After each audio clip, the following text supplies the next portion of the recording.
بسم اللہ الرحمن الرحیم۔ السلام علیکم معزز ناظرین، میں ہوں محمد عامر، آپ دیکھ رہے ہیں عامر اسلامک سپیچ۔ آج کا عنوان ہے حضرت نوح علیہ السلام کی قوم پر اللہ کا عذاب اور حضرت نوح علیہ السلام کا موت کا واقعہ۔ منقول ہے کہ قوم نوح علیہ السلام ایک بدبخت بوڑھا جس کا نام کسا تھا، ایک دن اپنے بیٹے جادب کو اپنے پاس بلایا۔ اس نے بیٹے کو وصیت کی کہ دیکھو بیٹا، کبھی بھی نوح علیہ السلام کی باتوں میں نہ آنا، بلکہ وہ جہاں نظر آئے اس کو اذیت پہنچانے میں کوئی کسر نہ چھوڑنا۔ یہ ہمارے آباء و اجداد اور ہمارے معبودوں کو برا بھلا کہتا ہے۔ اس کے بعد اپنے بیٹے کو لے کر حضرت نوح علیہ السلام کی تلاش میں نکل پڑا۔ اسے حضرت نوح علیہ السلام نظر آئے تو کہنے لگا، یہ ہے وہ شخص جس کے بارے میں تجھے نصیحت کر رہا تھا۔ یہ ساحر و کذاب ہے، اس کی باتوں میں آ کر اپنے مذہب کی تکذیب نہ کرنا اور نہ اپنے باپ دادا کے دین کو کبھی چھوڑنا۔ بدبخت بیٹے نے باپ کی بات سنی تو اسی وقت باپ کے ہاتھ سے اس کی لاٹھی پکڑی اور حضرت نوح علیہ السلام کے سر پر دے ماری، جس سے آپ علیہ السلام کا سر مبارک پھٹ گیا اور خون بہنے لگا۔ آپ علیہ السلام نے بارگاہ الہی میں عرض کیا، یا رب العالمین، میں نے اپنی قوم والوں کو شب و روز ہدایت کا درس دیا، لیکن انہوں نے ہمیشہ رائے حق سے فرار اختیار کی۔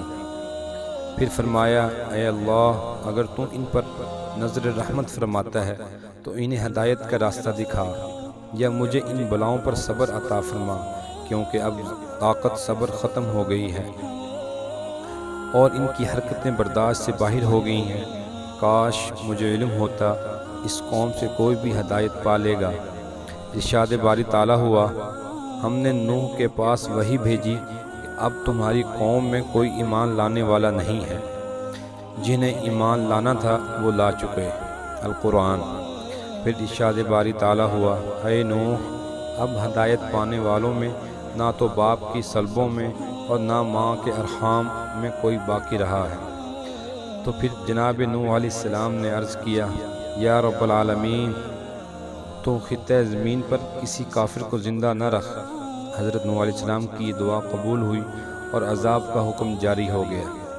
معزز ناظرین، امام ابن کثیر رحمۃ اللہ علیہ نقل کرتے ہیں کہ حضرت نوح علیہ السلام کی ولادت حضرت آدم علیہ السلام کی وفات کے 126 سال بعد ہوئی۔ آپ کا شمار اللہ تعالیٰ کی ان جلیل القدر انبیاء میں ہوتا ہے جن کا تذکرہ قرآن پاک میں فرمایا گیا ہے، اور قرآن پاک کی 28 صورتوں میں آپ کا ذکر خیر فرمایا گیا۔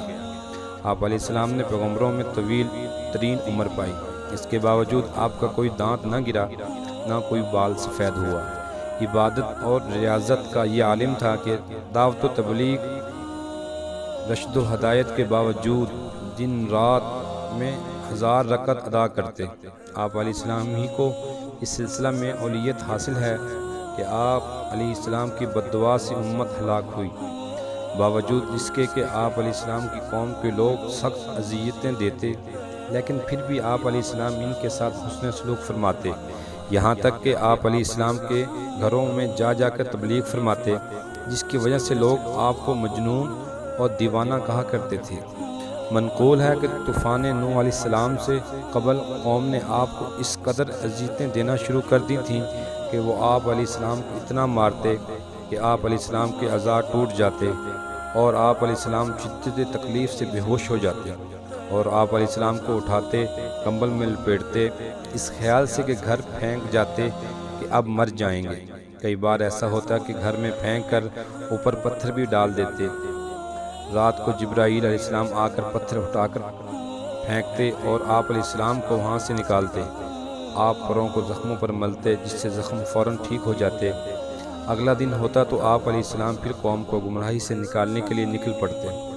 تاریخ طبری میں موجود ہے کہ حضرت ابن عباس رضی اللہ تعالیٰ عنہ سے ایک روایت ہے، اللہ تعالیٰ نے 480 سال کی عمر میں حضرت نوح علیہ السلام کو نبوت عطا فرمائی۔ 120 سال آپ علیہ السلام نے لوگوں کو اللہ کے دین کی طرف بلایا، لیکن قوم نے کسی بات کو بھی ماننے سے انکار کر دیا۔ پھر اللہ تعالیٰ نے آپ علیہ السلام کو کشتی بنانے کا حکم دیا، اور جب آپ علیہ السلام کشتی بنا کر اس میں سوار ہوئے، اس وقت آپ کی عمر تقریباً 600 سال تھی۔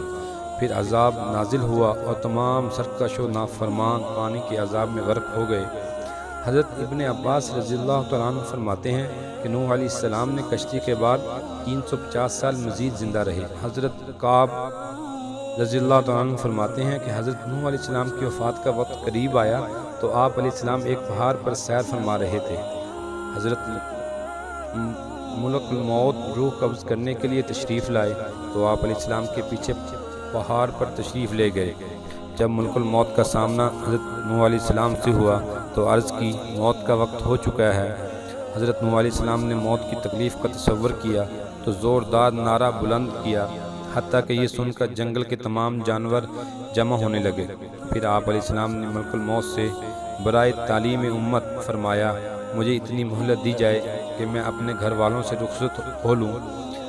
آپ کا یوں فرمانا اس وجہ سے نہ تھا کہ معاذ اللہ آپ علیہ السلام موت سے فرار حاصل کرنا چاہ رہے تھے، بلکہ آپ علیہ السلام تو امت کو یہ درس دے رہے تھے، موت کا لمحہ آنے سے پہلے پہلے جو اچھے اعمال ہو سکتے ہیں کر گزرو، کیونکہ بوقت انتقال کسی عمل کی مہلت نہیں ملے گی۔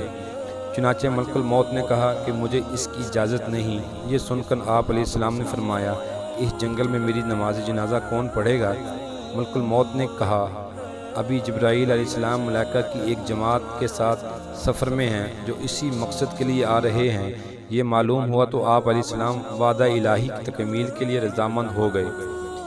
اسی اثناء میں حضرت جبرائیل علیہ السلام تشریف لائے اور دریافت کیا، اے انبیاء میں سب سے طویل عمر پانے والے حضرت نوح علیہ السلام نے دنیا کو کیسا پایا؟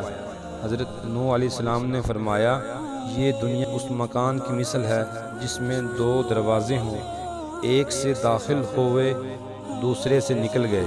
اس کے بعد ملک الموت نے آپ علیہ السلام کی روح قبض کر لی، چنانچہ فرشتوں نے آپ علیہ السلام کو غسل دیا اور وہیں آپ علیہ السلام کی نماز جنازہ پڑھی گئی۔ کہا جاتا ہے کہ آسمان کی مخلوق کسی کی وفات پر ایسا نہ روئی جیسا کہ آپ کی رحلت پر۔ دعا ہے اللہ کریم ہمیں جو کچھ پڑھا سنا عمل کرنے کی توفیق عطا فرمائے۔